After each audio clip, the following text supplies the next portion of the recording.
ഈ എമ്പുരാൻ ഇറങ്ങിയ സമയത്ത് കുറെ വിമർശനങ്ങളും കാര്യങ്ങളൊക്കെ വന്നിരുന്നല്ലോ. ഇപ്പൊ രാജുവേട്ടനെ അടുത്ത ഒരു L3 നിന്ന് എന്തെങ്കിലും പിന്തിരിപ്പിക്കാനുള്ള ഒരു അങ്ങനെ ഒരു തൊട്ട് തോന്നിയിട്ടുണ്ടോ?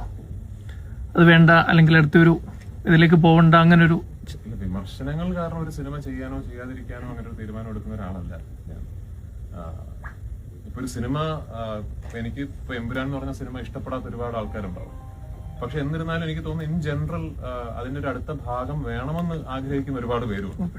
അപ്പൊ എനിക്കത് ആണ് വലിയൊരു മോട്ടിവേഷൻ, വലിയൊരു പ്രചോദനം. കാരണം ഞാൻ ഇപ്പോഴും എവിടെയെങ്കിലും പോയാൽ ഇപ്പോ ഒരു ചോദ്യമെങ്കിലും L3 എന്നാണ് എന്ന്, അല്ലാതെ ഇന്ന് വരെ ഞാനൊരു പ്രസ് മീറ്റ് പോയിട്ട് എന്റെ അമ്മ L3 ചോദിക്കുന്നതാരും അങ്ങനെ വന്നിട്ടില്ലല്ലോ. അപ്പൊ അതുള്ളിടത്തോളം കാലം അത് ചെയ്യാൻ എനിക്കൊരു പ്രചോദനമുണ്ട്. അതിന്റെ ഏറ്റവും വലിയ തടസ്സം എന്ന് പറയുന്നത് സത്യത്തിൽ എന്റെ ഓഫ്കോഴ്സ് ലാലേട്ടന്റെ ഒക്കെ സമയം എന്റെ സമയത്തേക്കാൾ വിലപ്പെട്ടതാണ്. പക്ഷെ ഞാൻ അതിനുവേണ്ടി സമയം മാറ്റി വെക്കുക എന്നുള്ളതാണ് അതിന്റെ ഏറ്റവും വലിയ ചാലഞ്ച് എന്ന് പറയുന്നത്.